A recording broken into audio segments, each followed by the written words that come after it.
नमस्कार दोस्तों, एक और नई कहानी में मैं आपका हार्दिक अभिनंदन और स्वागत करता हूं। दोस्तों, आज की कहानी बहुत ही ज़्यादा शिक्षाप्रद है। कहानी का शीर्षक है भिखारी का आत्मसम्मान। एक भिखारी किसी स्टेशन पर पेंसिलों से भरा कटोरा लेकर बैठा हुआ था। एक युवा व्यवसायी उधर से गुजरा और उसने कटोरे में 50 रुपये डाल दिए, लेकिन उसने कोई पेंसिल नहीं ली। उसके बाद वह ट्रेन में बैठ गया। डिब्बे का दरवाज़ा बंद होने ही वाला था कि अधिकारी एकाएक ट्रेन से उतरकर भिखारी के पास लौटा और कुछ पेंसिलें उठाकर बोला, मैं कुछ पेंसिलें लूँगा। इन पेंसिलों की कीमत है। आखिरकार तुम एक व्यापारी हो और मैं भी। उसके बाद वह युवा तेजी से ट्रेन में चढ़ गया। कुछ वर्षों बाद वह व्यवसायी एक पार्टी में गया। वह भिखारी भी वहाँ मौजूद था। भिखारी ने उस व्यवसायी को देखते ही पहचान लिया। वह उसके पास जाकर बोला, आप शायद मुझे नहीं पहचान रहे हैं, लेकिन मैं आपको पहचानता हूँ। उसके बाद उसने उसके साथ घटी उस घटना का जिक्र किया।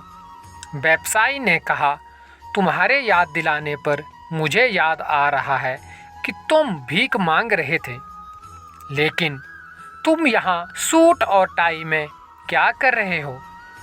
भिखारी ने जवाब दिया, आपको शायद मालूम नहीं है कि आपने मेरे लिए उस दिन क्या किया। मुझ पर दया करने की बजाय मेरे साथ सम्मान के साथ पेश आए। आपने कटोरे से पेंसिल उठाकर कहा, इनकी कीमत है। आखिरकार तुम भी एक व्यापारी हो और मैं भी। आपके जाने के बाद मैंने बहुत सोचा, मैं यहाँ क्या कर रहा हूँ? मैं भीख क्यों मांग रहा हूँ? मैंने अपनी ज़िंदगी को संवारने के लिए कुछ अच्छा काम करने का फैसला लिया। मैंने अपना थैला उठाया और घूम घूम कर पेंसिल बेचने लगा। फिर धीरे धीरे मेरा व्यापार बढ़ता गया। मैं कॉपी, किताब एवं अन्य चीज़ें भी बेचने लगा और आज पूरे शहर में मैं इन चीज़ों का सबसे बड़ा थोक विक्रेता हूँ। मुझे मेरा सम्मान लौटाने के लिए मैं आपका तहे दिल से धन्यवाद देता हूँ, क्योंकि उस घटना ने आज मेरा जीवन ही बदल दिया। फ्रेंड्स, आप अपने बारे में क्या सोचते हैं?